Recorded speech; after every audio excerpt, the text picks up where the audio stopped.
fourth topic is interview follow-up. So, Cliff, should a candidate follow up with you after an interview? I think absolutely. After an interview, getting that email, the thank you email, it's something that probably isn't done as often today as what it used to be, but it's always nice to get the email saying, hey, enjoyed meeting the team, thank you for your time, even if it's short and sweet. Okay, so an email. What happens if a candidate wants to call you to follow up? Would you recommend that?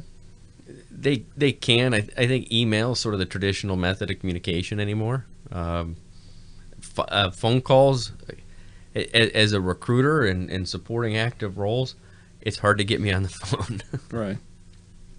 Do you follow up with candidates that you are not pursuing? We try.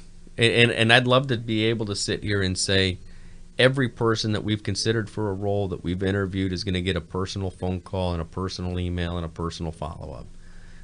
The sheer volume of positions that we're supporting nowadays and the sheer number of people that we're talking to, unfortunately, not everybody gets that personal follow-up that I would hope and probably like to see and that they'd like to see. Mm-hmm. But everybody will receive some sort of communication, and even if it's a automated email. What if a candidate asks you reasons why they are not being considered? I'll try to be as candid as I can with a candidate. It's not always the easiest answer to give. And oftentimes it's going to be a situation where we're probably not going to be able to go into deep detail about what went into that decision. I agree. And I get asked the same thing. And sometimes a company may share information with me as a third-party recruiter to help me find a more suitable candidate.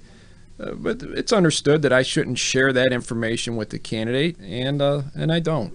Yeah, it's a tough question to answer, and oftentimes I think if a person were to reflect on the interview and even where they maybe had trouble answering questions, they didn't have the right experience, a lot of times I think they'll be able to realize maybe where they fell short. How long will you wait for a candidate to respond to a request for a second interview?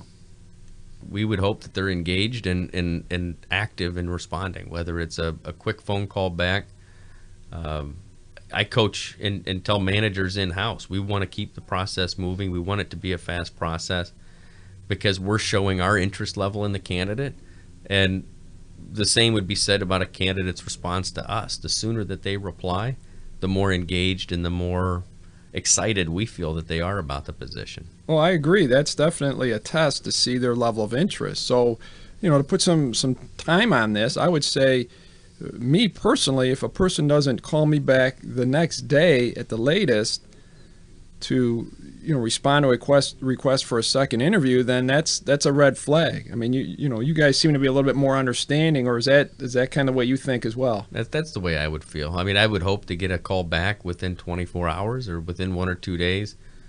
And if it were to drag out further than that, we're going to start wondering how interested that person is. Right. Would you send them an email letting them know that you're no longer considering them if they don't get back to you, or you just move forward and leave it open? We're going to have to keep moving forward. Mm-hmm. So, I mean, we would try multiple times to try to get a hold of that person, but if we have an opening, we have somebody, we have an empty seat and the work is not getting done, or that work burden is having to be taken on by the rest of the people in the department.